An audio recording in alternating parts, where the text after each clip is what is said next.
Vamos orar então para começar? Algum voluntário aí pode orar para a gente começar a aula de hoje? Por favor. Eu oro. Senhor, obrigada por esse dia, Pai. Que o Senhor possa estar abençoando esse tempo que a gente vai passar juntos, aprendendo mais da Tua palavra. Que o Senhor possa estar abençoando o Mateus e que ele possa estar transmitindo o que está no Teu coração. Em nome de Jesus, amém. Amém. Obrigado. Então, pessoal, deixa eu apresentar a tela aqui. Calma.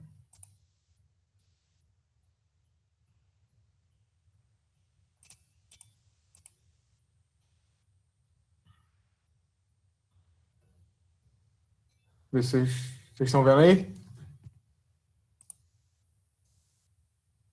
Estão vendo a tela aí? Sim? Não? Estão me ouvindo? Alô? Beleza, então.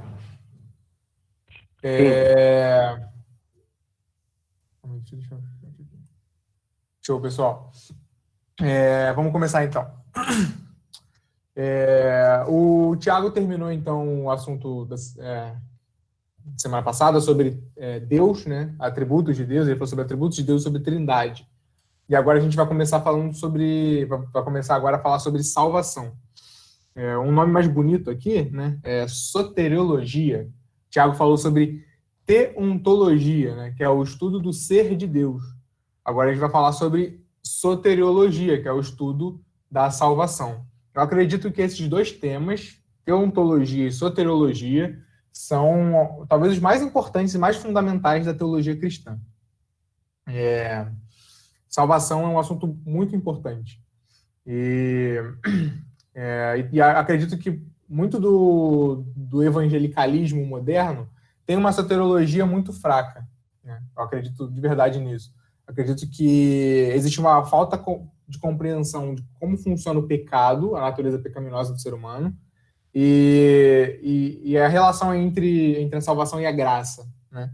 E a gente vai abordar isso aqui e vai falar sobre a obra de Jesus, enfim, a expiação, propiciação, essas coisas todas. Santificação, enfim. Só que antes de entrar no assunto de salvação propriamente dito, a gente tem que falar sobre pecado, né?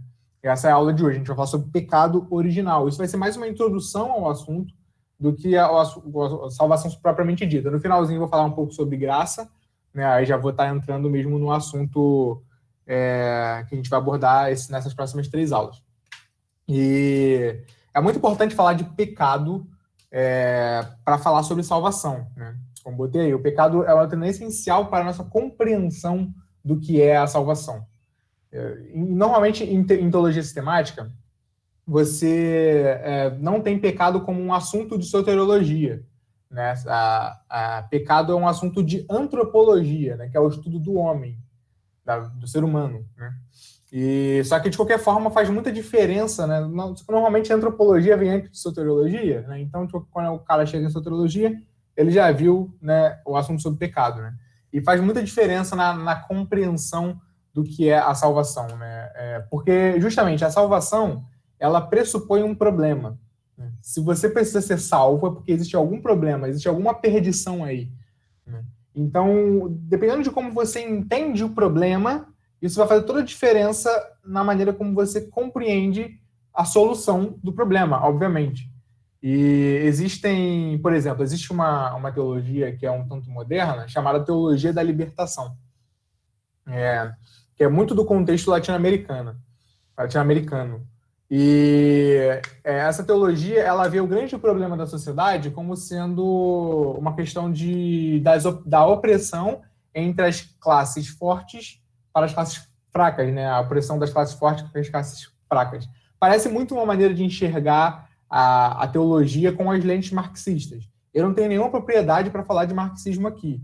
Então, a ideia não é ficar refutando Marx, parece como um jovenzinho conservador, né, que chega, Marx foi refutado e tal. Eu não tenho nenhum arcabouço teórico para falar de Marx. A questão aqui, eu estou falando da teologia mesmo, atacando a teologia da libertação.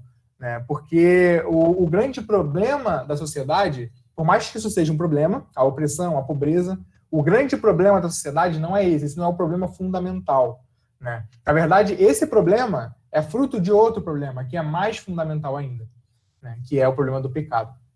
E até quando a gente for falar sobre expiação na aula que vem, a gente vai abordar algumas teorias da expiação que são importantes e a gente vê como pode fazer diferença, né? A maneira como você enxerga a salvação, como faz diferença, o pecado influencia nisso, né? Mas a sua doutrina do pecado influencia nisso, né? Mas, enfim. Esse é um assunto um tanto complicado de falar hoje, né? Porque existe uma rejeição imediata.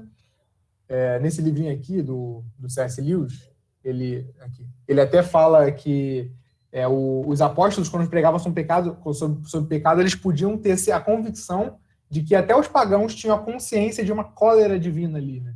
Então, não existia tanto problema em falar sobre a questão do pecado, porque isso era algo que a ideia de um Deus irado, ela já é facilmente aceitável, né? E aí vem o cristianismo com uma boa notícia, de que esse Deus irado despejou a sua ira no seu filho, e agora ele pode, ele chama todos ao arrependimento, e pode agora dar salvação e dar perdão, né? Então vem a boa notícia do amor de Deus, da salvação e tudo mais. Hoje em dia, a doutrina do pecado já não é algo tão óbvia, vamos botar assim, né?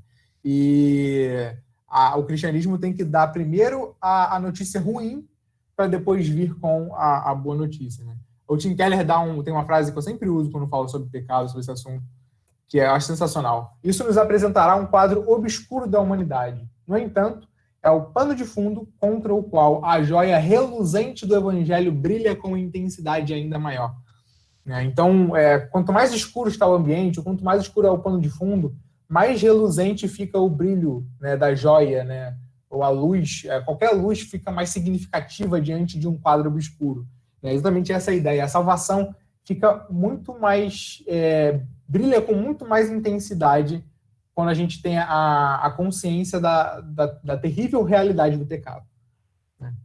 Então, vamos entrar no assunto agora propriamente dito. Essa história começa no Jardim do Éden, com um casal, uma serpente e o Criador. Então, vamos lá. Vou ler aqui o relato da queda, que está no capítulo 3 de Gênesis, versículos 1 a 6. Eu vou lendo e aí comentando. Cara, sério, é muito interessante aqui ler esse relato com calma e perceber alguns detalhes que na leitura casual, assim, na leitura que a gente faz, às vezes, rápido, a gente não percebe, né? Tem uns detalhezinhos aqui muito interessantes aqui que a gente vai pegando e dá para tirar muita coisa boa. Vamos lá. Ora, a serpente era o mais astuto de todos os animais selvagens que o Senhor Deus tinha feito. Aí, isso é curioso, né? Que ele qualifica a serpente como o mais astuto de todos os animais. Isso talvez sugira, né?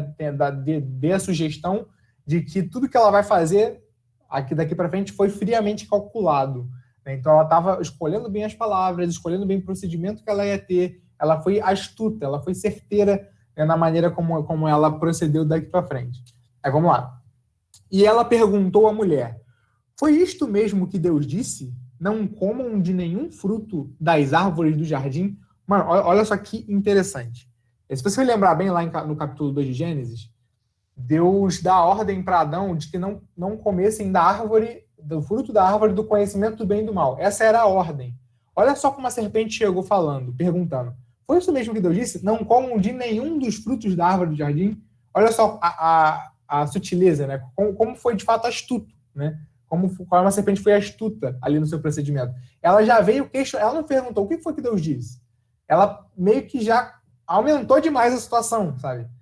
Não comam de nenhum fruto da árvore. Foi isso que Deus disse? Tipo, que Deus é esse que está proibindo você de fazer um monte de coisa?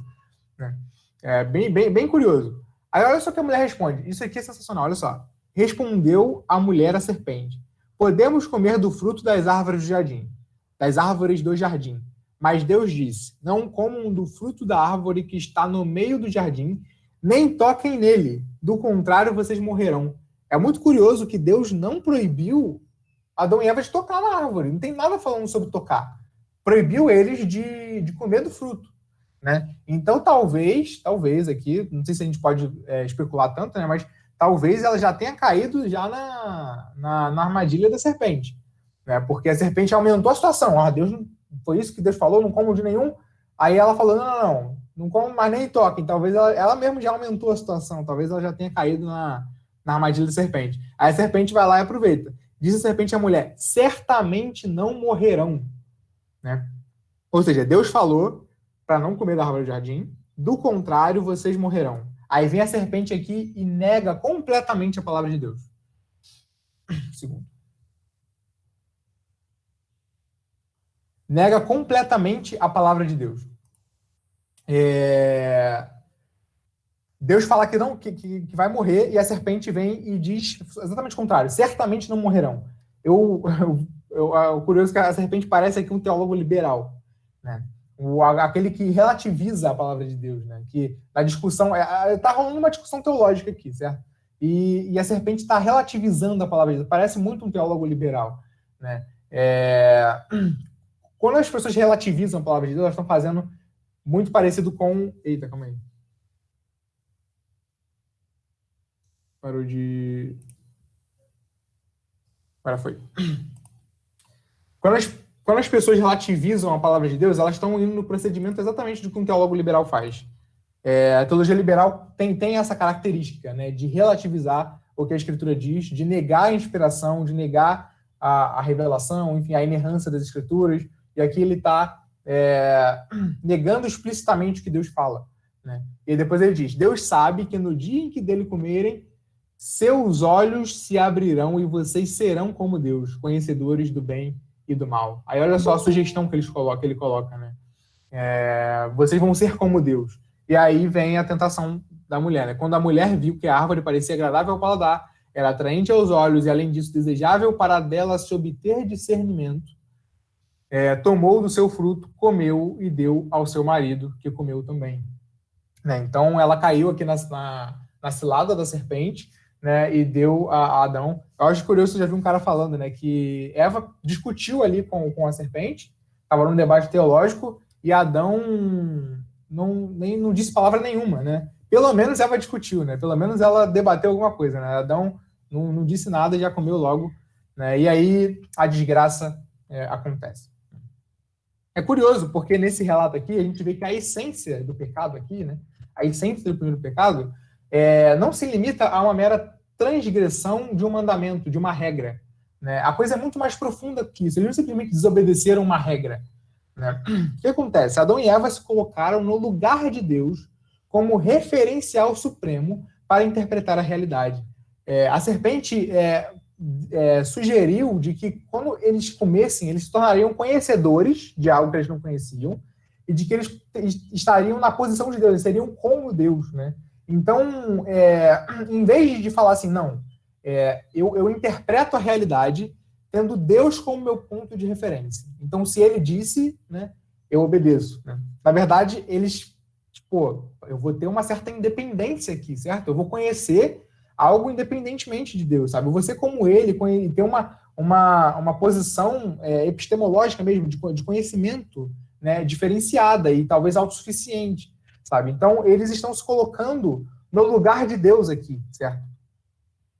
Então, o primeiro pecado foi uma declaração por parte do homem e da mulher de sua independência da autoridade de Deus. Vê como a coisa é muito mais profunda. Eu quero atentar para isso, para a gente já começar a desmistificar de que o problema, de que o pecado é uma mera transgressão de uma regra. Eu simplesmente desobedeço algo que Deus, como se fosse, a Bíblia fosse uma lista de regras e eu tenho que ver aqui, não, tem que fazer isso, isso, aquilo, não posso fazer isso, tem que fazer aquilo, enfim. Mas a coisa é muito mais profunda do que isso, sabe? Nós temos que ter Deus como nosso ponto de referência ao enxergar o mundo. Quando a gente enxerga o mundo sem ter Deus como ponto de referência, a gente já está indo no caminho dos nossos pais. A gente já está cometendo pecado, certo? Isso pode ser manifesto de várias maneiras, até mesmo em estruturas legalistas, né, que valorizam demais a obediência a regras. Você pode ter ali um ponto de referencial que não é a Escritura, sabe? Às vezes inventa várias regras que a Bíblia coisas que a Bíblia não proíbe, aí não sei o que fazer, não sei o que é pecado, fazer não sei o que aquilo outro é pecado, Sendo que às vezes a Bíblia não proíbe, ou seja, a pessoa não está colocando Deus como ponto de referência para explicar a realidade, sabe? Isso também envolve também a libertinagem, né? A pessoa que não quer ter regras na vida, quer fazer tudo, quer ser livre e tal, ela está tirando Deus do ponto de referência para interpretar a realidade. Todas as vezes que nós achamos que o pecado vai nos fazer mais felizes, né? Quando a gente pensa que nós somos quase que vítimas por sermos proibidos de fazer certas coisas, né? É isso que a gente está fazendo. A gente está gritando aos céus a nossa independência de Deus, como se a gente tivesse condições de ter consciência do que é melhor para nós, sabe? Sendo que Deus quem nos criou, entendeu? É Ele quem sabe o que é melhor para nós. Então, se Ele proíbe a gente fazer uma coisa, nós temos que confiar de que isso de fato é o melhor para a sua criação, certo? Ele não está proibindo a gente apenas por esbanjando poder e autoridade, né? Como se Ele quisesse proibir-nos de ser feliz. É o contrário, Ele quer que nós sejamos felizes, né? O problema é quando nós olhamos para o pecado, para o prazer que o pecado dá, e a gente não pensa nisso a partir do que Deus deseja, da vontade de Deus, e botando Deus como ponto de referencial, né? E acha que, de fato, nós temos condições de saber o que nos faz felizes, né? Mais do que o próprio Deus, né? Enfim, só estava querendo mostrar aqui essa profundidade do pecado, né? A coisa é muito mais profunda do que comumente a gente pensa, né? Então aqui eu vou falar sobre o pecado original. Depois que Adão peca, a desgraça é feita e isso é transmitido para todos os seus descendentes, né? Para todas as pessoas da raça humana. Eu vou mostrar melhor essa relação entre o pecado de Adão e a transmissão da culpa e principalmente a transmissão da culpa. Eu vou mostrar melhor mais para frente, né? Tem um texto que fala sobre isso, vou mostrar o texto, mas aqui primeiro já vou pressupor que o pecado de Adão transmite culpa e corrupção para todas as pessoas, e eu vou mostrar os textos que mostram isso, eu vou fazer uma defesa aqui do que é o que a gente chama na teologia de pecado original. A gente poderia até falar de mais coisas a respeito desse assunto, né, sobre pecado, mas aqui eu vou me ater somente a isso, né, a falar sobre a doutrina do pecado original. E quando a gente fala pecado original, estamos nos referindo ao estado e condição de pecado em que os homens nascem. Isso é pecado original. É o estado, a condição pecaminosa em que as pessoas têm na sua raiz, certo? Enfim, a gente chama de pecado original por quê? Porque esse pecado ele é derivado da raiz original da raça humana, ou seja, a raiz da onde a raça humana é derivada, sai, né? O ponto principal ali está corrompido, né, pelo pecado, então o pecado vem dali, da origem, né? Eu vou dizer que essa raiz é tanto Adão, né, como sendo nosso pai, né, nosso representante federal e natural, eu vou explicar o que é isso, tanto quanto o coração, né? A Bíblia fala, tem um texto de Provérbios que fala que do coração procedem as fontes da vida. Quando a Escritura fala sobre o coração, ela não está tratando apenas das emoções do indivíduo, ela está falando de algo muito mais profundo, que envolve o indivíduo como um todo, né? Que envolve tanto as emoções quanto o intelecto, quanto as motivações, enfim, as intenções, o senso religioso, aquela coisa que é justamente a fonte da vida, do ser do indivíduo, né? A raiz original da raça humana está em pecado. Por isso que a gente chama de pecado original, né? Dali que se origina, né? Que é da raiz original do ser humano. Eu vou mostrar isso tudo com textos bíblicos, né? Outro motivo de por que ela é chamada de pecado original, porque está presente na vida de todos os indivíduos desde o nascimento. Então, na origem do indivíduo, ele já está corrompido pelo pecado. E é a raiz interna de todos os pecados concretizados que corrompem a vida. Então, os pecados que a gente vê manifestos como transgressões da lei, que é pecado também, né? Não estou negando isso aqui, né? Estou dizendo que só é mais profundo que isso, mas envolve também a transgressão da lei de Deus, né? Todos esses pecados derivam, né, e são concretizados dessa raiz interna, né? Então, a origem de todos esses pecados é o pecado, né, na raiz, né, corrompido no coração do homem. Então, mais um motivo de por que a gente chama de pecado original. Então, qual é a natureza e as consequências do pecado original? Aqui eu vou dar 5, né, afirmações aqui, que eu vou demonstrar com os textos bíblicos depois. Primeiro, consiste na perda ou ausência da retidão original. Enquanto Adão era perfeito, moralmente falando, né, ele não era inclinado ao pecado, nós perdemos essa retidão, né? Nós já temos essa corrupção já. Enfim, perdemos essa retidão original. 2, envolve a corrupção do interior dos indivíduos desde o nascimento. O interior das pessoas está em pecado. Implica na inclinação da vontade para o mal e na incapacidade de qualquer bem espiritual. Eu vou explicar melhor o que é isso, vou mostrar os textos que envolvem essa questão. É radical, está na raiz, no coração, né? A raiz está corrompida e, portanto, afeta todo... Eita, calma aí. Afeta... Vou consertar, desculpa, gente, senão vai dar um toque terrível aqui. Todas as áreas...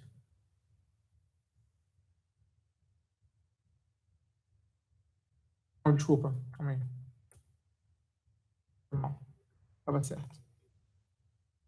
Vou voltar aqui, calma aí. Estou apresentando aí.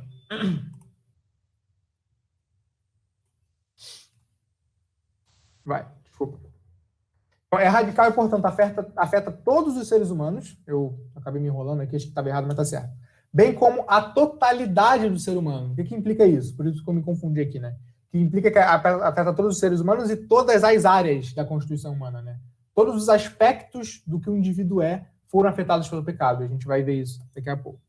E 5, imputa culpa em todos os indivíduos. Eu vou provar isso, vou mostrar o texto. E, portanto, gera morte a toda a raça humana, né? Então, essas são as 5 afirmações aqui, que envolvem tanto a natureza do pecado original quanto as consequências do pecado original, que está no ponto 5 aqui, as consequências, né? Então, vamos demonstrar cada um desses passos. Esse ponto 1 aqui, eu acredito que ele já seja óbvio se você demonstrar os outros, né? Então, enfim. Vamos seguir. Primeiro, vamos falar sobre a corrupção interior do indivíduo, né? Tem vários textos que demonstram isso. É importante lembrar disso, que o interior está corrompido, né? A corrupção do indivíduo não envolve apenas atos externos, né? Na verdade, os atos externos são manifestações do que está no interior, né? O coração, a mente, essas coisas que estão no interior, que são que a gente não consegue ver, isso está profundamente corrompido pelo pecado. Olha só o que Jesus diz, né? Esse texto aqui é matador. Pois do interior do coração dos homens vêm os maus pensamentos, as imoralidades sexuais, os roubos, os homicídios, os adultérios, as cobiças, as maldades, o engano, a devassidão, a inveja, a calúnia, a arrogância e a insensatez. Todos esses males vêm de dentro e tornam o homem impuro, né? Jesus está mostrando claramente isso, né? Essas manifestações externas são só fruto de algo que vem de dentro. O interior do coração está corrompido. A pessoa está corrompida desde lá de dentro, né? Olha só, cada um, porém, é tentado pela própria cobiça, sendo por esta arrastado e seduzido.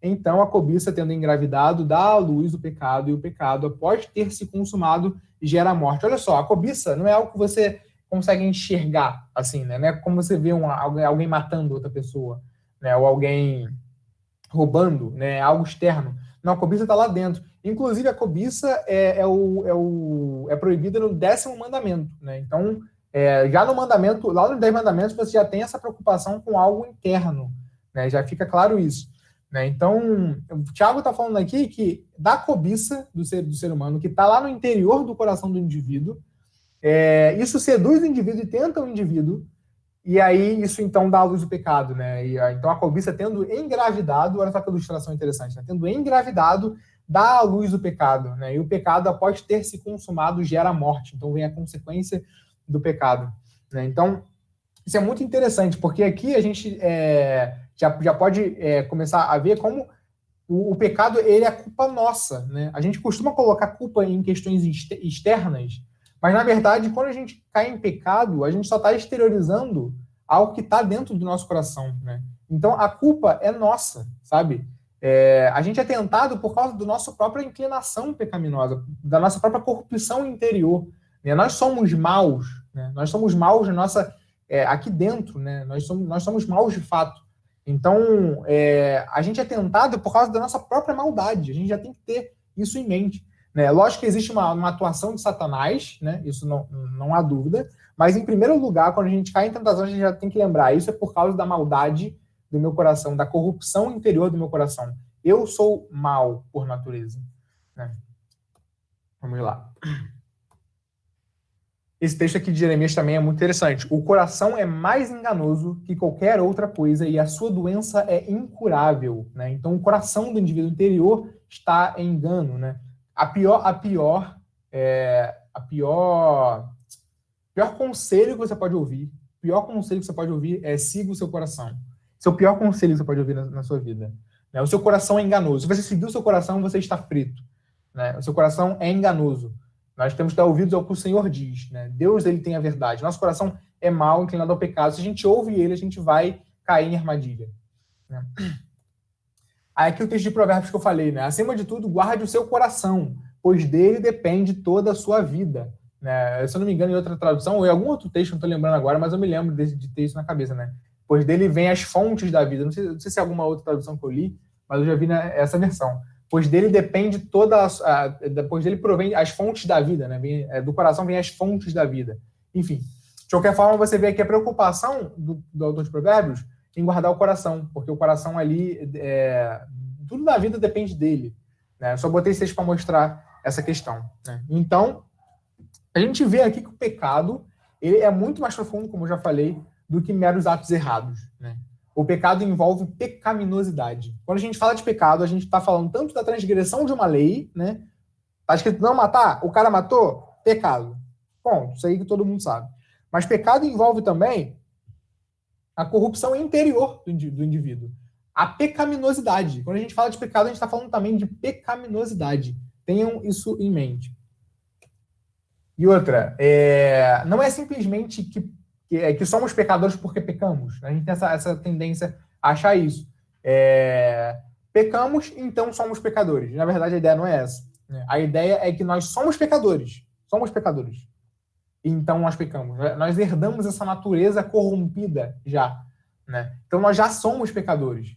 Então, isso que nós já somos no nosso interior é manifesto em atos exteriores. Vou ver uma aula aqui. Se alguém quiser fazer alguma pergunta, pode fazer aí, tá?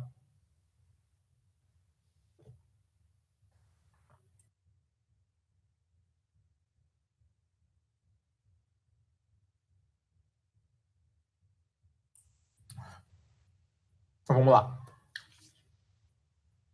Desde o nascimento. Isso aqui é interessante, né? É bom a gente ter em mente que essa corrupção ela começa desde o berço, desde a origem. Né? Nós somos concebidos assim, em pecado. Né? Tem textos que demonstram isso, e não é só esse aqui, né? Salmos 51:5. Esse aqui é o texto clássico para falar de que nós somos concebidos em pecado, mas tem mais textos além dele, tem mais 2 pelo menos, que eu vou botar aqui. Né? Então vamos lá. Sei que sou pecador desde que nasci. Sim, desde que me concebeu minha mãe. Olha só como que ele está dizendo. Ele foi concebido já em pecado. Né? Ele foi concebido já como um pecador. Né? Então, antes de começar a cometer atos conscientes, ele já tem uma natureza pecaminosa e já pode ser chamado de pecador. Isso aqui é curioso, a gente tem que ter isso em mente. Quando a gente olha bebês, a gente está lidando com pessoas que já estão corrompidas pelo pecado. Eles não são conscientes, a gente não precisa atribuir culpa às coisas que eles fazem, né?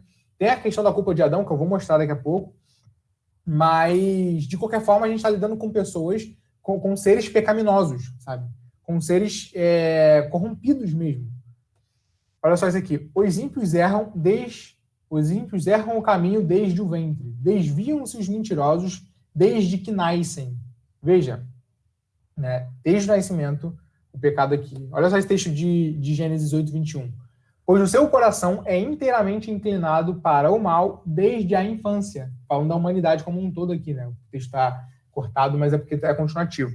Mas está falando da humanidade como um todo e fala, pois o seu coração é inteiramente inclinado para o mal desde a infância. Desde a infância, enfim, desde a juventude lá, desde a criança, né, já tem esse coração inclinado para o mal. É curioso que esse fato, né, das crianças serem corrompidas pelo pecado é facilmente verificável. Né? As crianças elas possuem um mundo completamente autocentrado. Né? Elas são a criança vamos lá, crianças são bonitinhas, são fofinhas e tal, mas no interior ali, você consegue ver como a criança manifesta um completo egoísmo, né? Elas são o centro do mundo delas, tudo gira ao redor delas, né? Todos servem a ela, né? Ela quer alguma coisa, ela chora para conseguir, sabe? A criança manifesta, o bebê manifesta completo egoísmo. E assim, você consegue ver no crescimento da criança como vem naturalmente a inclinação para o mal. A criança mente naturalmente, a criança ela é egoísta ou rebelde naturalmente. Se você não instrui a criança para ser diferente, é nesse caminho que ela vai. Né? Fica a pergunta, por que a natureza não é o altruísmo? Né? Por que você, se você deixar a criança sem restrições, ela não manifesta automaticamente altruísmo, né? Amor ao próximo, compaixão? Por que ela manifesta automaticamente exatamente as coisas ruins? Né? A mentira, o egoísmo, a rebeldia. Né? Por quê? Né? Justamente, e aí, vamos lá, vai vir um monte de gente querendo antropólogo, psicólogo, querendo gerar um monte de teoria, porque a sociedade vai corrompendo, não sei o quê, mas a Bíblia já dizia desde o começo, né? E ainda diz, né? Isso acontece porque o coração dessa criança já está corrompido, né? Ela herda essa natureza de Adão, né? Seu pai Adão. Agostinho fala disso de uma forma magistral. Depois eu vou tirar foto desse trecho das confissões. Eu tenho as confissões aqui, ó. Inclusive até indico vocês a comprarem esse livrinho aqui, esse livretinho, ó. Tá, cabe no bolso. E é sensacional. As Confissões é um livro sensacional. Não li ele todo ainda, parei de ler, porque chegou uma hora que fica um pouco difícil, né? Ele é sensacional, mas assim, é muita filosofia que tem aqui. É curioso que ele está produzindo filosofia e teologia de ponta em oração. Ele está orando. A Confissões é uma oração, né? Ele está fazendo... Só que, assim, ele está orando usando o intelecto. Assim, eu acho sensacional isso, né? Então... ele fala aqui sobre a questão do pecado, porque ele faz uma autobiografia também, né, nas Confissões. Então ele está falando desde bebezinho. Ele mostra como ele enxerga nos bebês, aí ele mostra o que ele vê nos bebês, ele supõe que é a experiência que ele passou, né, como todos nós fazemos, né? Então ele vê como existe essa rebeldia, ele vê, eu vi, né, a criança, um bebê olhando, né, com muito ciúme, né, com muita inveja, o seu irmão sendo amamentado pela mãe, sabe? E, enfim, ele vai mostrando essas coisas, ele diz, lógico, se eu hoje manifestasse, né, essa atitude de bater no pé e falar, me dá o que eu quero, a hora que eu quero, né, isso seria reprovável, né? Mas já que eu era, lógico, alguém sem consciência e tal, ninguém reprovava, mas de qualquer forma, o ato ainda é reprovável, né? Por mais que a gente possa ter consciência de que ali tem uma criança que não sabe o que está fazendo, né, o ato não deixa de ser reprovável. Ele chega a falar, imagina se eu manifestasse violência contra as pessoas que me privam de certos desejos para o meu bem. Né? Isso seria reprovável, não importa a idade. Imagina se um bebê mata o seu pai porque o seu pai proibiu ele de botar a mão na tomada. Isso seria completamente reprovável, seria um absurdo. Criança terrível, criança horrível. Né? Aí ele conclui isso aqui, é sensacional. Portanto, a inocência das crianças reside na fragilidade dos membros, não na alma. Né? Eu digo aqui, de verdade. Eu sei que, as crianças são bonitinhas, fofinhas, coisa linda, eu amo. Né? Meu primo aqui, o Gael, fofinho, bonitinho e tal. Mas se ele tivesse poder para isso, ele me mataria. Eu acredito nisso, de verdade. Se ele tivesse condições físicas, ele me mataria para conseguir o que quer. De verdade, mano. Eu acredito nisso de verdade. O Felipe falou, caraca, Matheus. Isso você consegue ver assim, na criança essa inclinação, sabe? Você vê, eu vejo no meu primo fofinho, bonitinho, mas vê como a rebeldia é algo que ele manifesta automaticamente, sabe? Como ele é irritado, sabe? Ele é irritado, tipo, você tira dele alguma coisa, ele grita, é uma criança já manifestando ali a natureza corrompida dela, né? Desculpa se isso é pesado, mas assim, de fato o que a gente vê na escritura e a gente vê na realidade também, né? De verdade. Bebês seriam capazes de fazer coisas horríveis se tivessem força para isso. Aí, vamos lá, implica também o pecado original calma aí, deixa eu parar aqui. Alguém quer fazer alguma pergunta? Calma aí. O Felipe perguntou aqui, é aquela história então, de que crianças que morrem não seriam condenadas. Vamos lá, então, deixa eu explicar essa questão. Deixa eu beber uma água aqui antes de explicar. Pera tempo para pensar na resposta. Matheus, enquanto você pensa na resposta, do outro lado está a questão do batismo da criança, que hoje para a gente é estranho, mas no início, né, isso é uma coisa bem dos primórdios, eles vinham como se há pecado original, quanto antes eu batizar, sendo um sacramento, né, que a igreja, eu poderia livrar a criança do inferno. É por aí? Sim, verdade. Isso mostra uma consciência já neles, né, dessa questão do pecado, né? Enfim, essa questão da condenação das crianças, o que acontece? As crianças são, de fato, eu posso dizer que as crianças são pecadoras. Elas são pecadoras, mesmo que elas não tenham consciência do seu pecado, né? Existe um problema, e aí, como eu falei, eu vou mostrar isso daqui a pouco, em relação à culpa de Adão, né? É comum a gente dizer que todas as pessoas são culpadas pelo que Adão fez. Eu vou demonstrar o texto com isso. Existem pessoas que discordam da imputação da culpa. O próprio Erickson, ele diz que nós pecamos em Adão, mas ele fala de uma culpa condicional e tal, enfim. Eu tento dizer que a culpa ela não é condicional. Tipo, de fato, a culpa de Adão é imputada às pessoas, né? Então, os bebês teriam a culpa de Adão imputada a eles, né? Calma que eu vou mostrar lá o texto. Mas mesmo que você não assuma isso, o que acontece? Quando a gente fala da salvação das crianças, pelo menos ao meu ver, por exemplo, eu acredito que elas são tanto pecadoras, né, quanto culpadas pelo que Adão fez.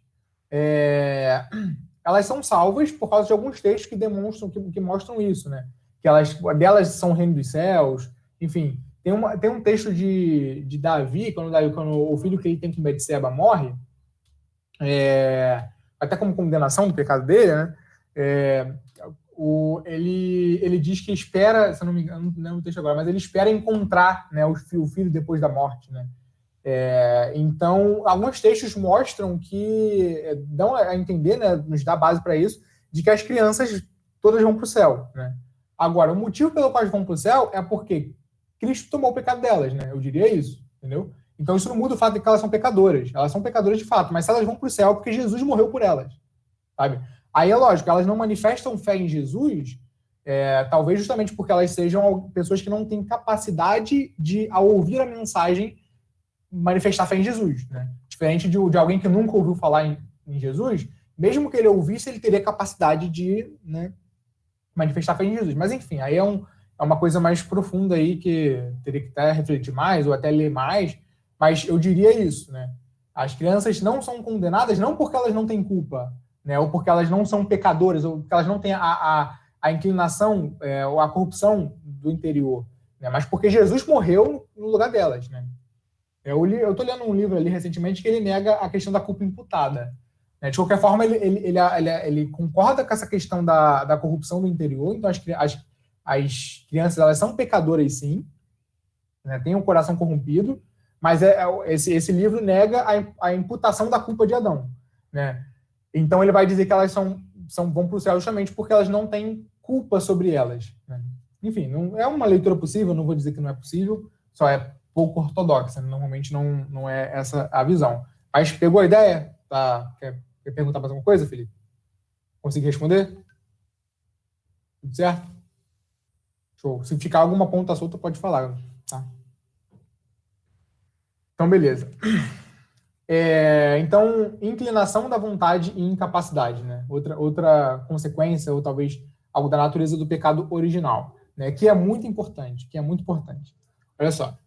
O Senhor viu que a perversidade do homem tinha aumentado na terra e que toda a inclinação dos pensamentos do seu coração, a inclinação, era sempre somente para o mal. Olha só esse texto de Jeremias.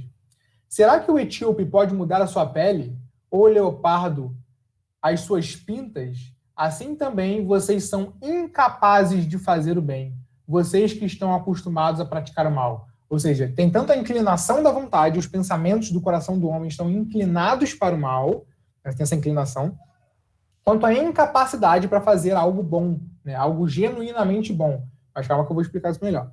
Algo genuinamente bom.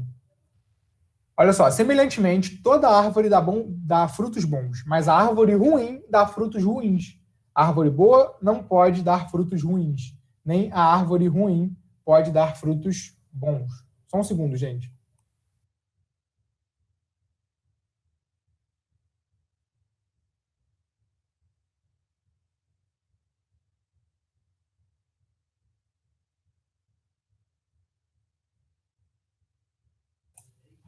Desculpa, pessoal, eu tava pedindo pro Pedro aqui pegar o carregador para mim, que eu acho que vai acabar a bateria.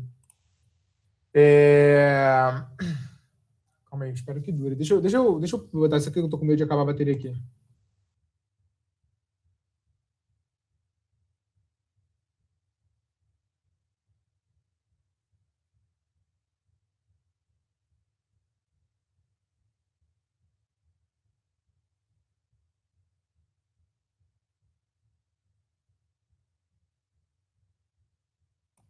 Foi. Desculpa, pessoal. Vamos lá.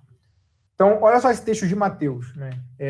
A árvore boa não pode dar frutos ruins, nem a árvore ruim pode dar frutos bons, né? Então, a qualidade da árvore influencia na qualidade dos frutos, né? Então, você vê, se você tem uma natureza corrompida, é de se esperar por esse texto que você vai dar frutos corrompidos, né? Então, mostra essa questão da inclinação. Se você tem um coração corrompido, a inclinação da sua vontade vai ser para o mal, né? Jesus respondeu: digo-lhes a verdade, todo aquele que vive pecando é escravo do pecado. Mais uma vez aqui, a inclinação da vontade.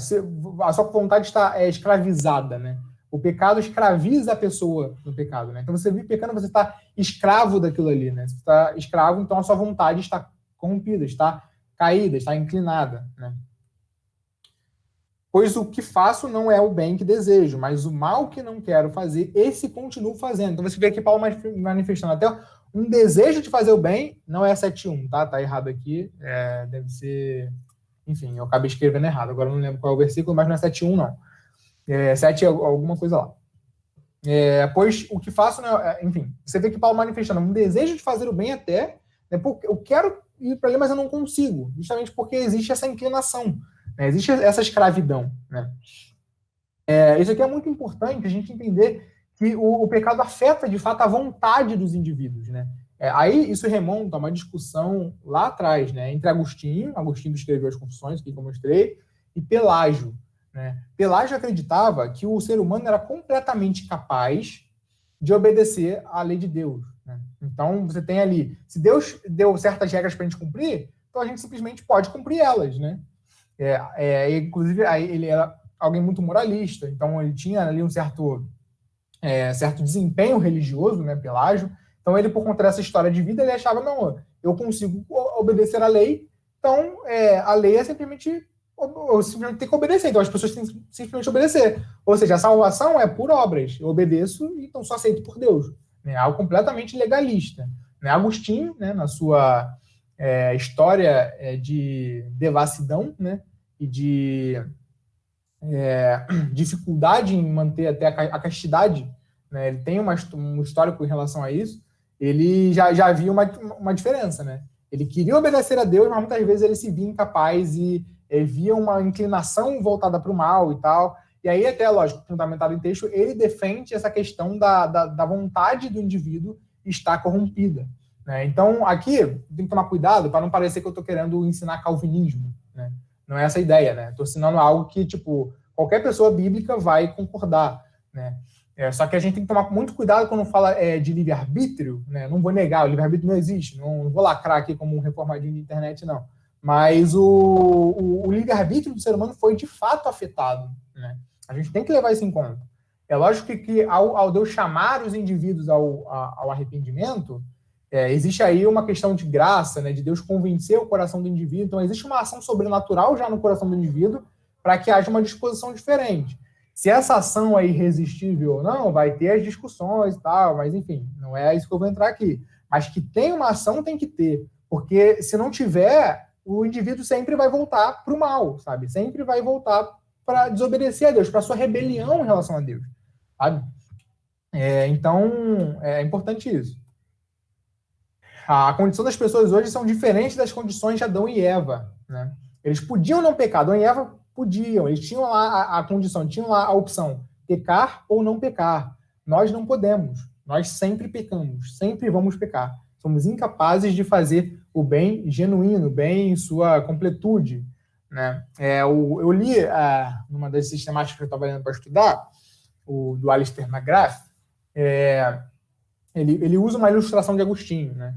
O único livro que eu li de Agostinho foi as Confissões, eu nem li completo, né? Então eu não posso citar isso diretamente. Eu estou citando algo que o outro autor falou sobre Agostinho. Que ele faz uma ilustração a respeito de uma balança, né? Como se a liberdade, né, o livre-arbítrio do ser humano, fosse uma balança que antes da queda estava completamente equilibrada, né? Então você tinha bem e mal aqui completamente equilibrados. Adão tinha total condições de não cometer aquele pecado. Tinha total condições de não cometer aquele pecado. Parece até que soa até mais grave o pecado dele, né? Ele tinha tanta condição de não pecar, soa até mais grave quando ele peca, né? É curioso isso. Mas talvez por isso que as consequências foram tão cósmicas, né? Talvez, não estou especulando, já está entrando em especulação, aí a gente tem que tomar cuidado. Mas você tem aqui a balança equilibrada em Adão e Eva, né? Quando o pecado acontece, né, e aí a corrupção da pecaminosa é estendida a todos os membros da raça humana, você tem uma inclinação da balança para o mal, né? Então agora a nossa liberdade, nosso livre-arbítrio, como uma balança, está desequilibrado. Ou até como, se você for pensar num algo plano, Adão estava aqui em algo plano, ele podia ir para um lado ou para o outro. Agora, essa balança está, essa superfície está inclinada, e a gente está caindo para outro lado, certo? Então, a nossa vontade está inclinada, nossa vontade está desequilibrada e sempre tendendo para o mal, né? Qualquer coisa boa que a gente faça, de fato, né, qualquer obediência genuína à palavra de Deus, é algo que Deus precisa mover no nosso coração. Até mesmo a aceitação do evangelho é algo que Deus precisa mover no coração dos indivíduos, né? Isso aqui é muito importante. Por isso que eu falo que a soteriologia do evangelicalismo é normalmente fraca, porque isso não parece ser enfatizado. Quando a gente fala das pessoas aceitarem Jesus, e tem que falar mesmo, faz apelo, tal, venha, se você quer aceitar Jesus, levanta a mão, vem aqui na frente, vem mesmo, faz apelo, chama ao arrependimento. Mas a gente tem que ter em mente que essa pessoa só vem porque Deus está agindo de alguma maneira, sabe? Volto a repetir, não estou dizendo, embora eu queira dizer, mas não estou dizendo que essa ação é irresistível. Isso aí é debate entre calvinista e arminiano, que eu não vou entrar aqui, né? Você pode acreditar que o cara pode resistir a essa ação de Deus no coração do indivíduo, mas que tem que ter essa ação, tem que ter, né? Show? E aí entra na questão da universalidade. Isso aqui não tem como negar. Esse texto de Romanos 3 é um dos mais importantes para falar sobre pecado, né? Eu vou pedir para alguém ler, mas antes disso, alguém quer fazer alguma dúvida, tirar alguma dúvida até aqui, né? Alguém tem alguma pergunta? Pode perguntar para a gente seguir. Tudo certo? Então, beleza. Alguém lê, por favor, esse texto aqui?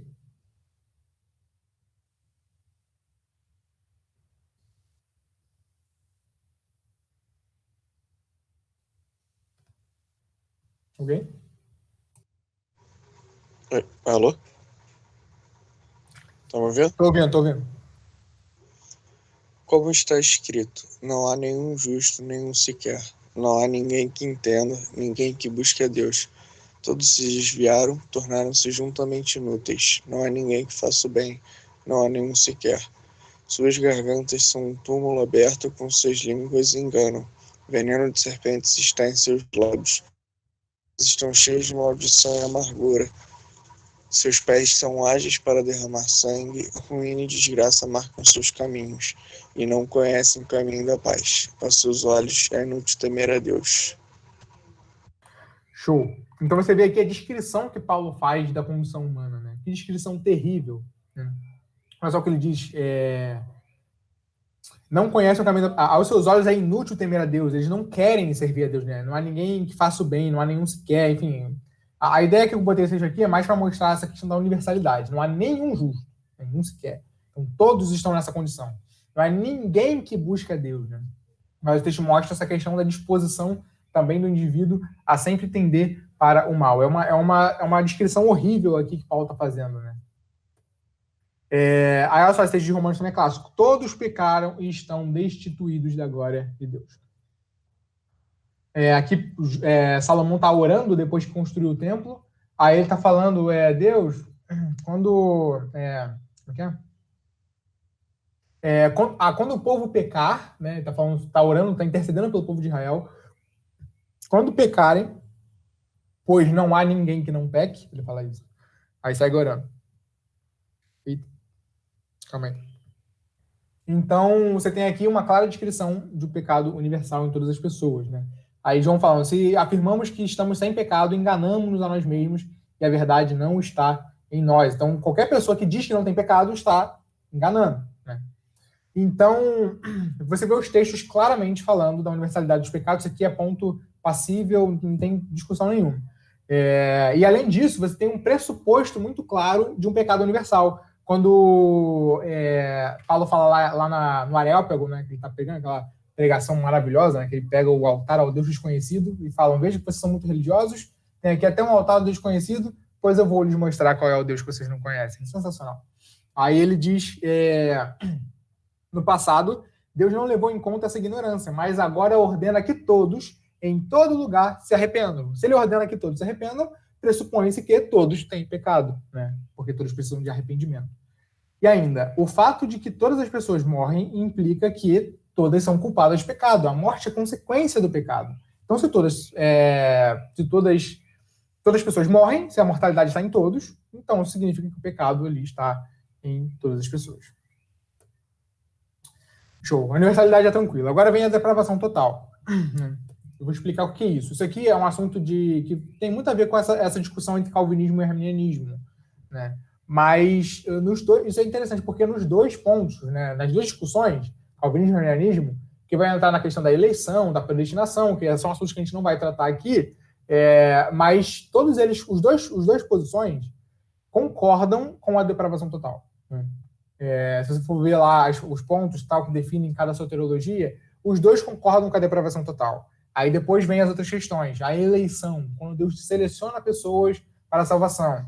Isso é por uma vontade soberana ou até arbitrária, né? Soberana é de qualquer jeito, mas é arbitrária. Deus seleciona pessoas, indivíduos aleatoriamente, ou isso é condicional à fé que ele viu, né? Ou uma questão de eleição corporativa, de aquele que está em Cristo é eleito, enfim. Aí vai ter as discussões, né? Aí você tem a questão da graça, né? Aí quando Deus chama a pessoa e tem a atuação do Espírito para o convencimento, essa atuação é resistível, né, ou irresistível, começa aquelas discussões todas e tal. Mas a depravação total, todo mundo concorda. Eu vou explicar o que é depravação total. Olha só, o Senhor viu que a perversidade do homem tinha aumentado na terra, aquele texto que eu já li, né? Agora eu vou enfatizar outra palavra aqui, na terra, e que toda a inclinação dos pensamentos do coração era sempre e somente para o mal, né? Então você tem aqui essa questão da toda a inclinação dos pensamentos, né? Então a ideia do total. Que eu vou explicar o que é depravação total, né? Uma vez que o pecado afeta a raiz da natureza humana, isso implica que a totalidade do ser humano está corrompida, a totalidade do que é o ser humano, né? Por que eu estou enfatizando aqui a questão da totalidade do ser humano? Porque eu não estou dizendo que a depravação total se refere à intensidade da pecaminosidade do ser humano, né? Mas à extensão, né? Isso aqui é importante, né? Porque quando a gente fala de depravação total, muitas pessoas pensam que isso significa que se as pessoas são totalmente depravadas pelo pecado, isso significa que elas são sempre tão maus quanto podem ser. Elas sempre fazem o máximo possível de maldade que elas são capazes de fazer, né? Mas a depravação não diz isso, né? Tem até alguém, não sei se foi o Sproul que falou, eu já ouvi alguém dizendo, que até Hitler não matou a sua mãe, né? Então, até Hitler não foi tão mal quanto poderia ser, vamos botar assim, né? E a gente vê na realidade pessoas que fazem coisas socialmente boas, né? Pessoas que fazem caridade, pessoas que amam seus amigos, que são fraternos e tal. Então, tipo, não é que a pessoa ela é mal, intensamente mal em sua totalidade. Ela só faz mal, todo tipo de maldade em máxima intensidade, né? Não é essa a ideia da depravação total. Quando a gente fala que o homem é totalmente depravado, isso diz respeito à extensão da constituição humana. todas as áreas, todos os aspectos do que o ser humano foi corrompido pelo pecado. Todas as áreas, todos os aspectos, né? Então, total de respeito a todos os aspectos da natureza humana. É muito importante entender isso. A gente não está falando que o ser humano é sempre tão mal quanto pode ser, que ele é totalmente depravado nesse sentido. É no sentido de que todos os aspectos da sua natureza foram corrompidos, né? Então, olha só, corpo foi corrompido pelo pecado, sexualidade foi corrompida pelo pecado, vocabulário foi corrompido pelo pecado, a mente, razão, isso é o que chamam de efeitos noéticos do pecado. Quando você ouvir alguém falando sobre efeitos noéticos do pecado, ele não está falando sobre os efeitos do pecado de Noé, né? Não é isso. São os efeitos do pecado na mente, na razão do indivíduo, né? Os efeitos, o pecado afeta isso, o conhecimento mesmo, a epistemologia. A epistemologia é a parte da filosofia que estuda o conhecimento. Isso foi afetado, a mente, a razão. As emoções foram afetadas, né? E até mesmo as boas obras, aí que é importante, né? Tudo está corrompido pelo pecado. A gente poderia mostrar textos que demonstram a corrupção de cada uma dessas coisas, né? Não tem nenhum texto que diga que cada aspecto da humanidade foi corrompido pelo pecado. Tem só aquele de Gênesis que diz que toda a inclinação dos corações, enfim. Mas a gente pode mostrar textos específicos que falam da corrupção de cada aspecto, né? A gente pode mostrar textos que mostram a corrupção do corpo, a corrupção da sexualidade, do vocabulário, da mente, enfim. Não vou mostrar isso aqui para até não ficar enfadonho a aula, ficar lendo um monte de texto, mas também por causa do tempo, né? Mas aqui eu vou mostrar alguns textos que mostram a corrupção das boas obras. Isso é interessante, porque quando a gente vê as pessoas fazendo boas obras, isso demonstra que a maldade não se manifesta sempre em um grau de intensidade total, não é essa a ideia. Mas, de qualquer forma, quando a gente fala que é depravação total, isso significa que até as bondades, as boas obras dos indivíduos estão corrompidas, né? Aí, olha só, esse texto de Isaías. Somos como o impuro, todos nós. Todos os nossos atos de justiça são como trapos imundos, né? É como se você pegasse um machucado muito terrível aqui, né? Algo, sei lá, carne viva aqui. Eu pegasse uma gaze e botasse aqui para poder, sei lá, estancar alguma coisa ou para cuidar aqui.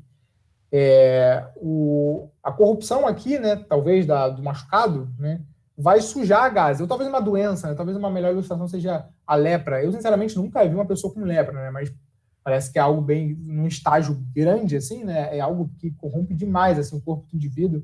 Então, já ouvi falar numa ilustração assim, você pega uma coisa de seda, né? De linho, de seda branco, e bota no indivíduo com uma lepra em alto grau, a lepra vai sujar aquela coisa branca, né? É exatamente assim que acontece com a nossa natureza.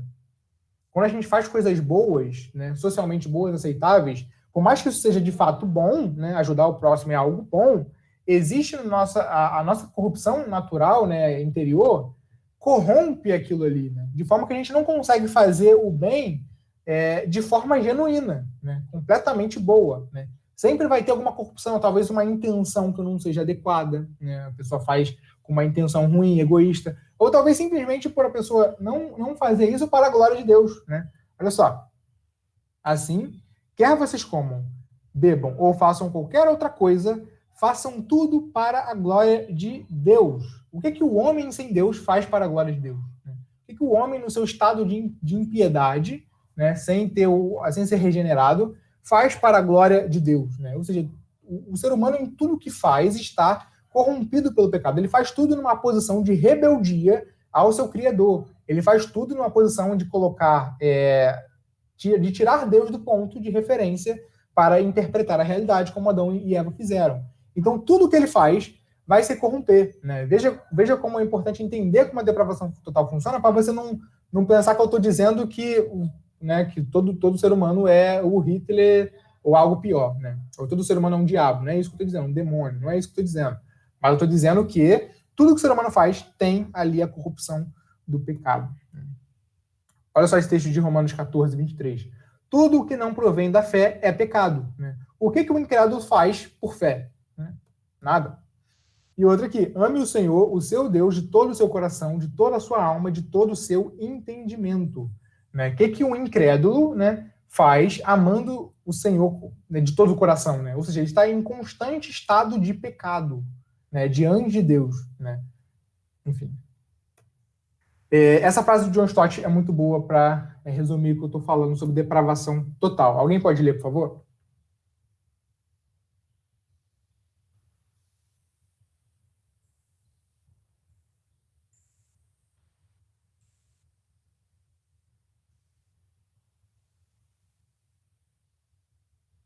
Alguém?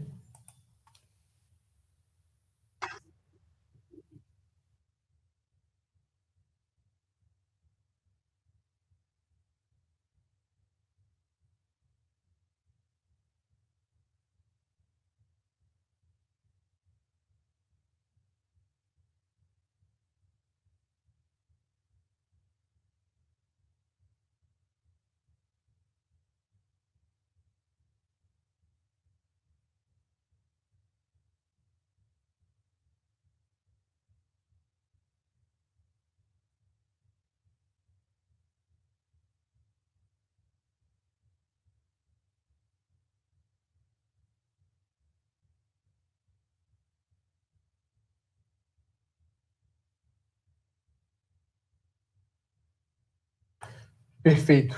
Então você vê, né, que é a explicação perfeita, né? Então, alguém tem alguma dúvida sobre esse assunto ainda?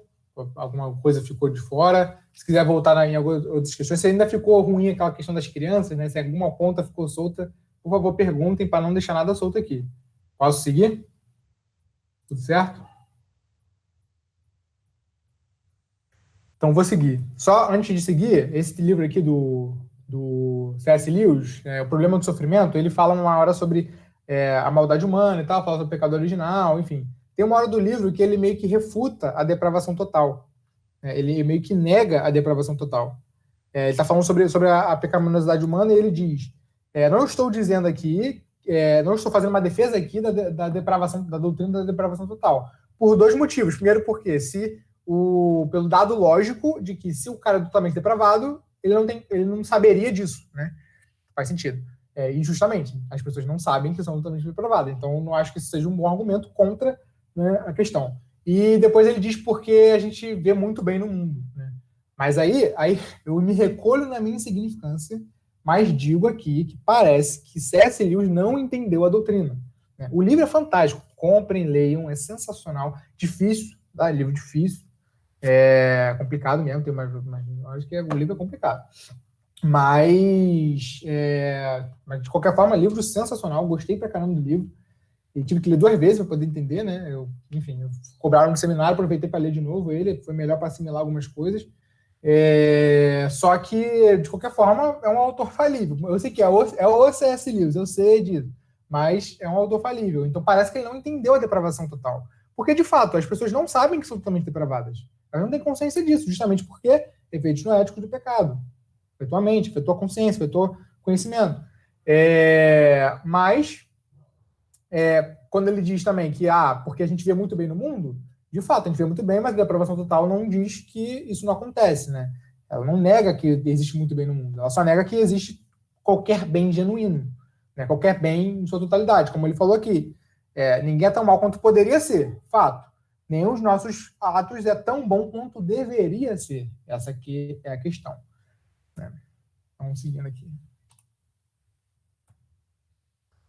Não vou falar disso, eu acabei botando aqui, mas nem editei direito, essa parte eu não quero tratar, senão por causa do tempo. Só queria falar sobre essa questão da natureza mesmo. Enfim, o pecado gera morte espiritual, isso é meio óbvio. Só essas questões mesmo, esses pontos que eu levantei que eu acho que eram mais importantes. De verdade, gente, se ficou alguma ponta solta, se alguma coisa está esquisita, pode falar, tá? Se ficou esquisito o que eu falei das crianças lá, pergunta que eu trato melhor. Enfim, vamos lá. Agora eu vou falar sobre a queda, né? Eu vou mostrar o texto que demonstra essa relação entre o pecado de Adão e o pecado da humanidade, né? Então, uma imagenzinha bonitinha, um efeitozinho legal. E aí vamos falar sobre a queda de Adão e essa relação entre o pecado de Adão e o pecado da humanidade. Deixa que eu leio agora. Esse texto aqui é o clássico para falar disso. Romanos 5, 12 a 19. Né? Olha só o que o texto diz. Portanto, da mesma forma como o pecado entrou no mundo por um homem, e pelo pecado a morte, assim também a morte veio a todos os homens, porque todos pecaram. Pois antes de a lei ser dada, calma aí, pois antes de ser dada a lei, o pecado já estava no mundo, mas o pecado não é levado em conta quando não existe lei. Todavia, a morte reinou desde o tempo de Adão até o de Moisés, mesmo sobre aqueles que não cometeram pecado semelhante à transgressão de Adão, o qual era um tipo daquele que haveria de vir. Entretanto, não há comparação entre a dádiva e a transgressão, pois se muitos morreram por causa da transgressão de um só, muito mais a graça de Deus, isto é, a dádiva, pela graça de um só homem, Jesus Cristo, transbordou para muitos. Não se pode comparar a dádiva de Deus com a consequência do pecado de um só homem. Por um pecado veio o julgamento que trouxe condenação, mas a dádiva decorreu de muitas transgressões e trouxe justificação.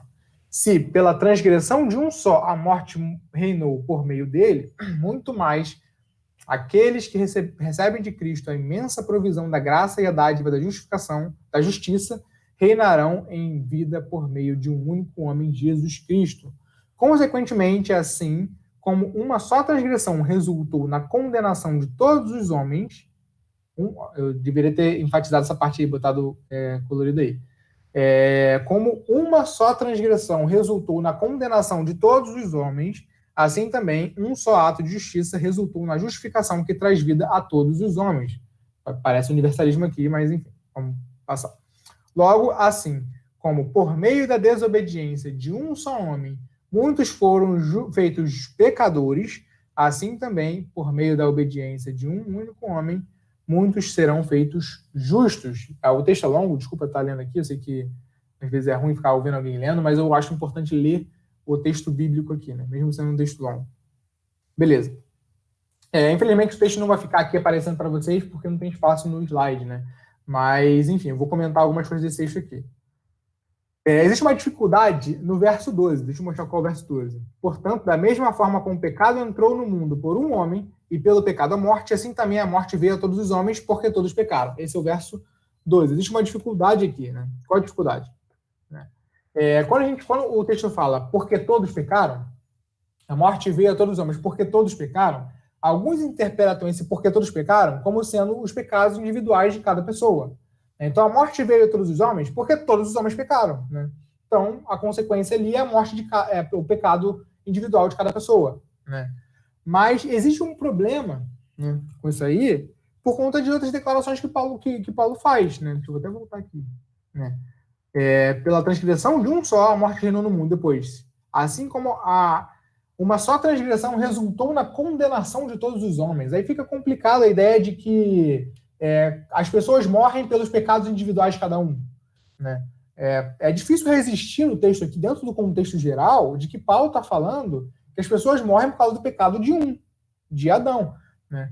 Isso aqui é normalmente entendido, né, essa declaração, porque todos pecaram, como sendo todos pecaram em Adão, né? Parece um acréscimo muito rude, né? Estou botando uma palavrinha ali, uma expressãozinha que não tem no texto, mas no contexto isso parece fazer sentido, né?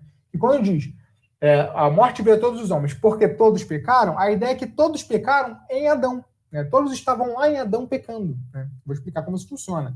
3 motivos sustentam essa tese. Eu vou mostrar alguns motivos aqui porque eu estou falando isso, porque eu estou inserindo isso no texto, né? Parece um malabarismo muito forte, né? Os versos 13 e 14 falam da morte existindo antes da lei. Quando fala aqui, ó. Pois antes de ser dada a lei, o pecado já estava no mundo. Mas o pecado não é levado em conta quando não existe lei. Todavia, a morte reinou desde o tempo de Adão até o de Moisés, mesmo sobre aqueles que não cometeram pecado semelhante à transgressão de Adão. Então, mesmo não havendo lei, que é o que faz o pecado aparecer, né, e ser levado em conta, né, por mais que, como eu falei, pecado não é só a transgressão à lei, é isso também, mas não é só isso. Só que, de qualquer forma, quando você externaliza o que está dentro do coração, que isso aparece e é levado em conta, né? Então, mesmo assim, já existia morte, né? Ou seja, o que pode fazer sentido dentro disso aqui que o Paulo está falando? Faz muito sentido que ele esteja querendo dizer que a morte existiu justamente porque essas pessoas eram culpadas pelo que Adão fez. O pecado dessas pessoas está relacionado ao pecado de Adão. Elas pecaram em Adão, né? Quando ele diz aqui, ó, mesmo sobre aqueles que não cometeram pecado semelhante à transgressão de Adão. Porque o que importa não é a imitação do pecado de Adão, mas o próprio pecado de Adão em si, né? E a nossa presença lá, né? mais um motivo. Os versos 15 e 19 repetem continuamente que a morte e a condenação vieram a todos os nomes, a todos por meio de um só. A gente viu lá como o texto repete isso continuamente, né? Então, mais uma coisa que fortalece a ideia de que todos pecaram em Adão, quando ele fala no verso 12, porque todos pecaram, né? E aí, esse aqui é o mais importante. Vocês perceberam, se vocês prestar atenção no texto, eu sei que quando alguém lê, às vezes a gente divaga e tal, normal, mas se vocês, por acaso, conseguiram prestar atenção na leitura, vocês perceberam como Paulo está fazendo uma analogia entre o pecado de Adão e a justiça de Cristo, né? O que Adão fez e o que Cristo fez. Da mesma forma que pela desobediência de um só entra a morte no mundo, pela obediência de um só entra a justiça no mundo e a justificação no mundo. Então, se você nega que nós pecamos em Adão e, portanto, temos culpa pelo pecado de Adão, o pecado de Adão é imputado a nós, né? A culpa do pecado de Adão é imputada e creditada em nós. Se você nega isso, você automaticamente vai ter que negar que Cristo imputou a sua justiça em nós, né? Então, vê como é difícil isso aqui, sabe? Essa analogia acaba sendo necessário se a justiça de Cristo é imputada nos crentes, pela analogia que Paulo está fazendo, é necessário que a condenação, o pecado de Adão seja imputado nos homens, né? É aí que vai vir a questão da culpa condicional de Erickson, que realmente é um argumento bom. Dificilmente negam, dificilmente acreditam nisso, normalmente não acreditam nisso, mas o argumento do cara é bom. Ele fala da culpa condicional, né? Da mesma forma que a justificação ela é condicional à fé, a culpa vai ser condicional ao pecado consciente, né? Aí ele aqui já nega a questão da culpa das crianças, né? Porque as crianças ainda não cometeram pecado consciente. Então, elas ainda não são culpadas pelo que Adão fez, porque elas ainda não tiveram consciência de seguir nesse caminho, né? Essa ideia do Erickson, que é um negócio interessante, embora é difícil porque não é tão ortodoxo, aí fica naquela e tal. Eu sou preso às garras da ortodoxia, né? Como é que é o nome do cara mesmo? Millard Erickson. Oi, repete aí. Millard Erickson. O do Erickson. Que eu não tinha entendido a tua palavra, valeu. É o Erickson. Mas, enfim, é uma algo a se pensar, né? Ele dá um jeito ali de tirar a culpa das crianças com o pecado de Adão. Mas, de qualquer forma, ele concorda comigo de que porque todos pecaram é uma referência ao pecado de Adão. Todos pecaram em Adão. Isso ele concorda. Aí, olha só essa afirmação do comentário bíblico Vida Nova, né? Interessante. Desculpa eu ficar lendo aqui, porque eu gosto de citar os textos. Eu sei que é meio chato o cara ficar lendo, mas é porque eu gosto de citar, das referências para vocês mostrar aqui os autores falando, né? Isso pode significar, sobre a afirmação todos pecaram, isso pode significar simplesmente que todas as pessoas morrem. Eita! Eu copiei errado aqui. Em seu próprio corpo peca. Tá, agora eu não sei como é que é a referência não, mas vamos lá. Mas a ênfase de Paulo na maneira pela qual a desobediência de um só homem levou ao pecado e à condenação de todos, sugere que no verso 12 também ele está pensando no pecado de todos que acontece devido ao seu relacionamento com Adão. Vê? Né? Pelo como o contexto está ali, isso sugere, quando ele fala porque todos pecaram, está relacionado com o relacionamento dessas pessoas com Adão. Né? Como é esse relacionamento? Né? Por isso, seria preferível pensar que o pecado de todas as pessoas, no verso 12, é um pecado que realmente ocorre em Adão. De todo modo, o ponto importante para Paulo, como também para nós, é que todas as pessoas, por força da sua relação com Adão, são pecadoras sujeitas à pena de morte. Essa é a ideia que eu estou defendendo aqui. Né? Agora eu vou dizer como essa relação funciona. Né? Como funciona essa relação entre o pecado de Adão e a imputação do pecado em nós. Nós pecamos em Adão e tal. Existem duas maneiras, né, que relacionam a representatividade de Adão.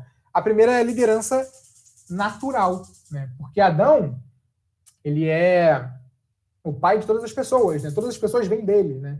Da sua semente vem toda a raça humana e todos os seus descendentes, todas as pessoas são descendentes de Adão, né? Existem pessoas que negam que Adão é o primeiro homem, de lá veio todo mundo, né? Eu não vou ficar enganando vocês aqui e tal, como se fosse algo só acadêmico e tal, mas existem sim bons teólogos que acreditam que Deus imprimiu a sua imagem e semelhança num casal de primatas. Isso existe de fato, né? Isso em mente. Mas isso não é ortodoxo, não é o que normalmente se confessa, né? Só quero deixar claro que existem pessoas que acreditam nisso, né? Que tentam juntar a evolução aí com o cristianismo, com o criacionismo e tal, e vão negar que Adão ele é o progenitor de toda a raça humana, né? Então essa questão da liderança natural não seria viável para essas pessoas que acreditam nisso. Nós aqui, que normalmente, né, acreditamos nisso, vamos levar a liderança natural como um fato aqui, né? Então, estamos pecando em Adão justamente porque temos um relacionamento biológico com ele, né? Ele é nosso pai natural, né? Aí é interessante essa questão aí do verso de Hebreus 7:10, que diz que Arão, é Arão ou Levi? Acho que é Levi, estava em Abraão dando dízimo a Melquisedeque, né? Ele está fazendo justamente essa relação essa relação natural, né? Porque Abraão é progenitor de Levi, Levi estava em Abraão dando o dízimo. É uma comparação bem interessante, faz muito sentido que a gente possa, talvez, estender isso para a questão de Adão, né? E a outra é a liderança federal, que está relacionada a um contexto jurídico, né? Então, Deus imputa juridicamente o pecado de Adão ao resto da raça humana. Ele é nosso representante federal. Então, o que acontece a ele? A gente acaba sendo levado junto, né? Então, a gente está lá e no sentido jurídico. Assim como a questão de Jesus na cruz, né? Que imputa a sua justiça a nós no sentido jurídico, né? Show, pessoal? Até aqui tudo bem? Tudo certo? Alguma dúvida? Alguma questão ficou esquisita? Por favor, perguntem. Tudo certo? Então, show. Vou seguir, hein? Peguei uma aguinha aqui.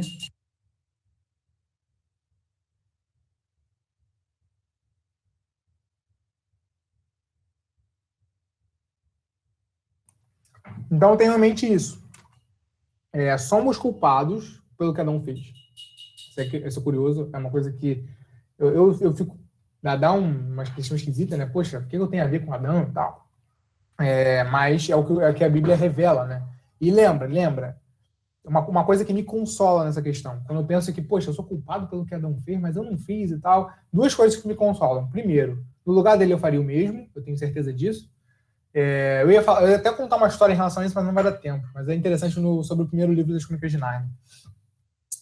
Que o Elias conseguiu me fazer ter certeza de que eu faria isso no lugar de Adão. Ele conseguiu...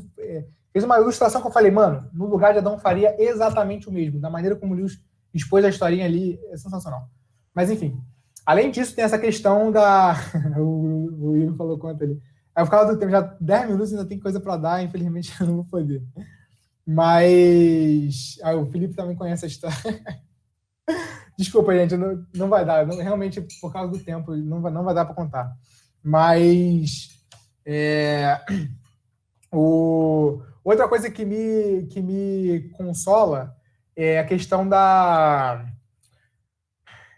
imputação da justiça de Cristo, né? Se o pecado de Adão não é imputado em mim, então não tenho esperança em relação à imputação da justiça de Cristo em mim, né? Isso é uma coisa que me consola muito, né? Beleza, é desagradável saber que eu sou culpado pelo que Adão fez. Eu entendo, é desagradável. Mas é muito agradável saber que eu sou recompensado pelo que Cristo fez. Aí é maravilhoso. Então, implicações práticas, vou passar rápido aqui, porque eu ainda quero falar rapidinho para fechar a aula falando sobre sola gratia. Primeiro, o maior problema da humanidade é o pecado. Isso tem que ficar muito claro, né? Estão ouvindo alguma musiquinha aí, pessoal? Está incomodando? Porque está tocando ali o celular. Agora eu não posso ir ali. Rapidinho.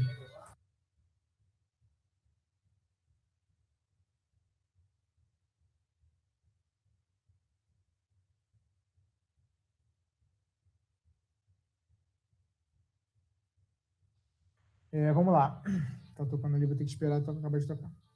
Então, acabou. O maior problema da humanidade é o pecado, né? Isso precisa ficar claro, né? Por isso que eu falei que o problema do pecado vai influenciar a sua maneira de enxergar a salvação, né? Porque se você enxerga que o problema da humanidade é, por exemplo, a opressão entre as classes ricas e as classes pobres, né? Isso vai influenciar a sua maneira de enxergar a salvação, né? De enxergar até o problema da humanidade. né? Muitas pessoas têm como redenção da humanidade a ciência, por exemplo, né? Ciência vai trazer a redenção da humanidade. Outras pessoas têm a redenção da humanidade como sendo, talvez, sei lá, o comunismo. Outras pessoas pensam que a redenção da humanidade é o livre mercado, o capitalismo e tal. Lê do engano. O ser humano corrompe tudo, né? E nada pode redimir o ser humano a não ser Jesus Cristo, porque só Jesus pode solucionar esse problema aqui, sabe? Tem um vídeo muito, eu acho triste, cara, da Sarah Winter, não sei se vocês viram, falando, o governo Bolsonaro me decepcionou muito, chorando, sabe? Você deu a vida por aquilo e tal. Dá vontade de falar, meu Deus, não dê a vida por essas coisas, sabe? Essas pessoas são pecadoras. Beleza, a gente pode... não estou falando que a gente não tem que ter relevância política, nada disso. Só que a nossa esperança não pode estar nisso, porque são pessoas pecadoras colocando a mão em alguma coisa, sabe? Alguma coisa vai estar corrompida nessa história, entendeu? A nossa esperança tem que estar em Cristo, que vai restaurar o mundo, trazer a nova Jerusalém, e aí sim, a gente vai ter o mundo perfeito que a gente deseja. Então, fica muito claro, o maior problema da humanidade é sempre o pecado, não são os traumas da infância. O que é horrível, eu sei, mas porque a teologia do coaching é muito assim, né? Tudo relacionado ao trauma, alguma coisa e tal, eu sei, é horrível, mas o problema pior ainda é o problema do pecado, e isso só Cristo pode resolver. Humildade é importantíssimo. Se a nossa descrição bíblica da nossa natureza é essa que eu falei, devemos ser extremamente humildes. Devemos sempre lembrar, não faz o menor sentido um cristão se achar superior aos outros, né? Porque ele é crente. Porque ele foi recebido por graça, que eu vou falar daqui a pouco, sabe? Tipo, ele não merece nada, sabe? Ele não merece nada de Deus. A gente tem que ser muito humilde. Olha só essa frase de Lutero que eu acho sensacional. A primeira coisa que peço é que as pessoas não façam uso de meu nome e não se chamem luteranas, mas cristãs. O que é Lutero? O ensino não é meu, nem fui crucificado por ninguém. Como eu, miserável saco fétido de larvas que sou, cheguei ao ponto em que as pessoas chamam os filhos de Cristo por meu perverso nome. Olha só que humildade. Sério, no caso de Lutero, tenha certeza que isso aqui não é falsa humildade. Lutero é conhecido por ser completamente consciente da sua própria pecaminosidade. Ele chega a ser até exagerado. Pode achar que está exagerado? Pode, beleza. Mas isso mostra humildade, consciência da pecaminosidade dele, né? Eu acho essa frase sensacional. Lutero não é o melhor exemplo em muitas coisas, né? Mas nessa questão ele é. Mesmo sendo totalmente depravado, o ser humano continua sendo a imagem e semelhança de Deus. Isso é muito importante. A história, o reformado de internet, né? O cara que conhece teologia reformada na internet, peca muito em relação a isso, né? Porque o cara ouve lá, é a mesma história, é sempre a mesma história. O cara ouve uma pregação do Paul Washer, fica louco, caraca, eu nunca ouvi isso na vida, caraca, o cara falando da ira de Deus, da pecaminosidade humana, fala sobre a graça de Jesus e tal, a salvação de Jesus, cara, sinistro. Aí o cara começa, daí vai para calvinismo, um monte de coisa. É a trajetória de todo reformado de internet, né? Foi a minha história também. A questão é que acaba enfatizando tanto a depravação que esquece a questão da imagem e semelhança de Deus, né? A gente não pode esquecer disso. Por mais que esse quadro da humanidade que eu pintei seja verdadeiro, a imagem de Deus ainda está lá. Está embaçada, está corrompida, sim, mas ainda está lá. As pessoas ainda são dignas de amor, né? Você tem que ter compaixão com as pessoas. Você não pode matar as pessoas, por exemplo. Elas ainda portam a imagem de Deus. Enfim, isso tem que ficar muito claro, né? As pessoas ainda possuem valor. As pessoas ainda são extremamente valiosas. Eu não vou negar isso aqui, como eu já neguei muito. As pessoas são valiosas, sim, porque elas são a imagem de Deus. Quando Deus vai salvá-las, ele não leva em conta o valor, porque você tem ali pecado envolvido, né? Ele leva em conta simplesmente um amor grandioso. Mas, de qualquer forma, elas são valiosas porque são a imagem de Deus. Fica muito claro. E aí o pecado original se manifesta em pecados reais, né? Como os frutos de uma árvore podre, por isso que eu botei essa imagem aí, né? A ideia de raiz aqui, ó, a raiz do ser humano está corrompida, né? Então a árvore toda vai ser corrompida, os frutos vão sair ruins, então os pecados reais, as transgressões da lei vão se manifestar, né?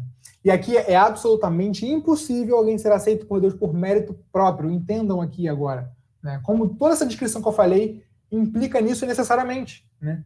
Por mérito próprio, ninguém pode ser aceito por Deus, porque os meus méritos só me levam para a condenação.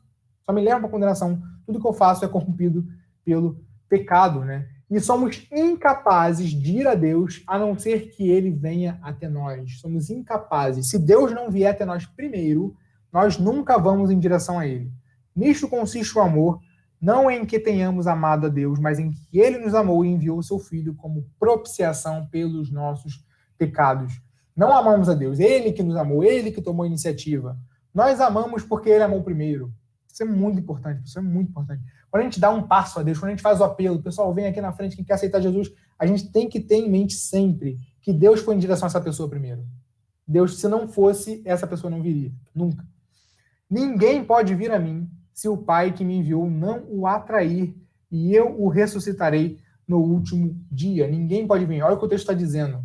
O Pai tem que levar a pessoa, tem que atrair a pessoa.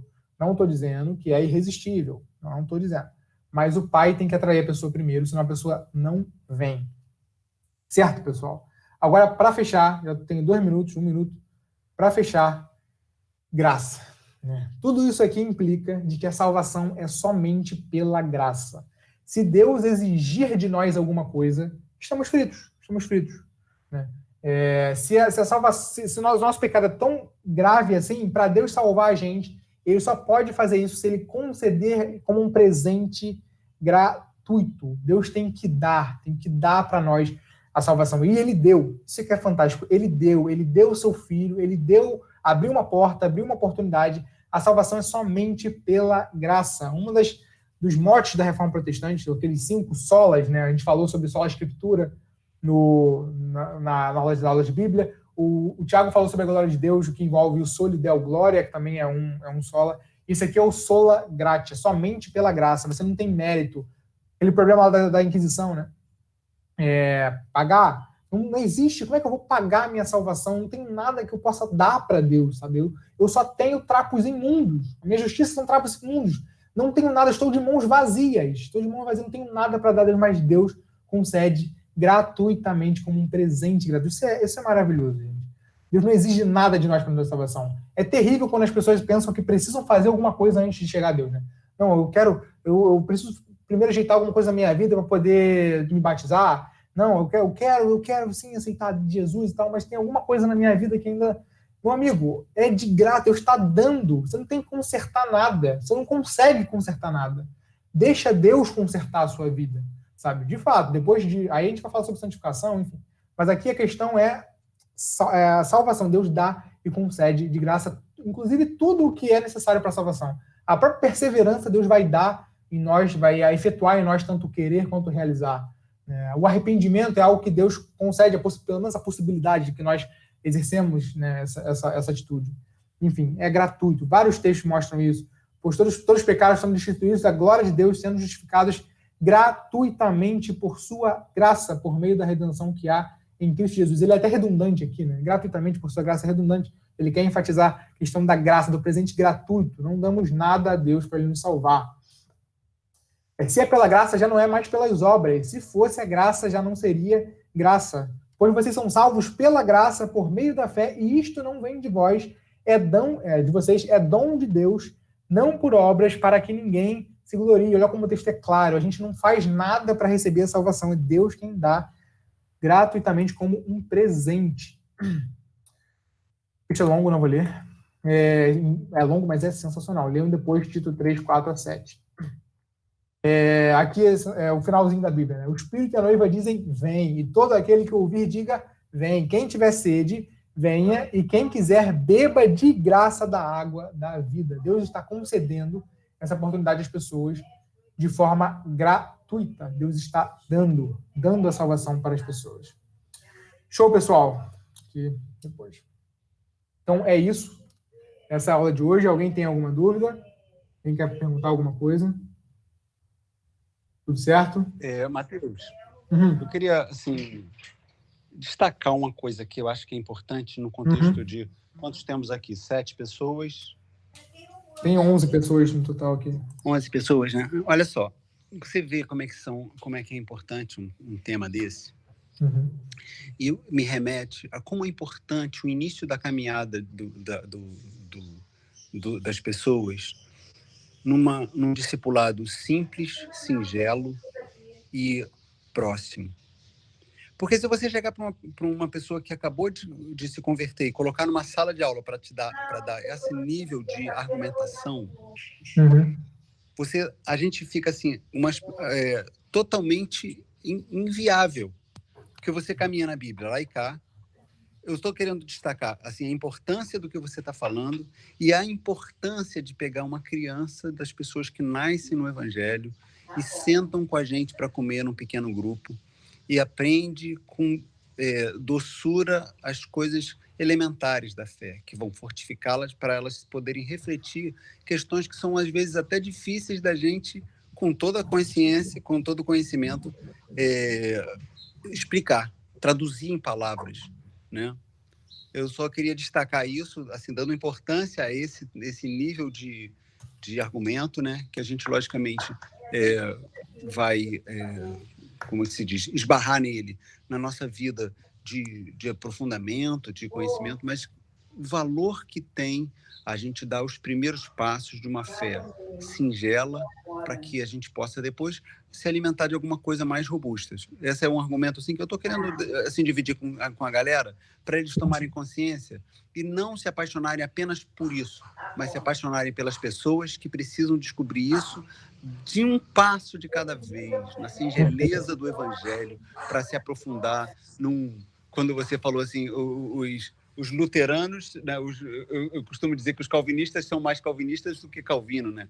E aí até Lutero mesmo disse, não chame ele está trazendo alguma coisa que está à luz, mas que a gente precisa dar de mão dadas, caminhar junto e perceber isso, não é verdade? Perfeito. Tenho isso em mente mesmo, assim, aqui é a coisa profunda, mas na aplicação do discipulado, né, traduzam isso aqui, né, de forma simples, né? Não, quando você vai ver lá o livrinho de discipulado lá, que é o princípio lá, aquele da início da caminhada, ele diz isso exatamente. Exatamente. Com doçura, bem né, mais simples, e que isso vai se solidificando, né, no nosso coração, essa consciência, a gente sabe que é imperdoável, enfim, tudo isso que você disse, né, vem através de passos. Por isso que é muito importante a gente pensar, por exemplo, em classes assim, quando a gente fala assim, poxa, só um líder pode participar. A gente está trazendo uma restrição, mas uma restrição lógica. Se tu bota um novo convertido com a quantidade de conteúdo que tem numa aula dessa, o cara sai piradinho, né? Sim. Mas é bom, Sim. valeu, é uma bênção, você está de parabéns. Show, valeu, cara. Glória a Deus. Esse livro do Joel Comiskey, do Discipulado, ele realmente traz isso tudo aqui. Ele fala sobre o pecado, fala sobre a salvação pela graça de Jesus, mas é impressionante como o cara é simples e como ele faz ilustrações tão simples. Tão simples, né? Legal. Show de bola. Show. Obrigado, tá? Então é isso, pessoal. Foi show, valeu. Vamos orar então para terminar. E qualquer pergunta que tiver, sei lá, quiser usar o grupo para perguntar, a gente não vai ficar batendo papo no grupo, mas qualquer pergunta que quiserem mandar lá, pode perguntar. Vou mandar alguns vídeos lá, né, alguma coisa, vou tirar foto do Agostinho que eu falei, enfim. Pode orar, tio Ricardo, para a gente terminar? Posso sim. Show. Deus eterno, bondoso e inescrutável, nós louvamos o teu nome pela oportunidade que temos de olhar a tua palavra e vermos esse brilho, como o Mateus estava mencionando aqui, precioso a graça, e nós louvamos o teu nome, que ela seja assim um norteador para a gente. Na verdade, como o salmista disse, a graça é mais do que a vida. Então, bendito seja o teu nome por esse tempo e pela tua bênção em Cristo Jesus. Amém. Amém. É isso, pessoal. Valeu. Abraço para vocês aí.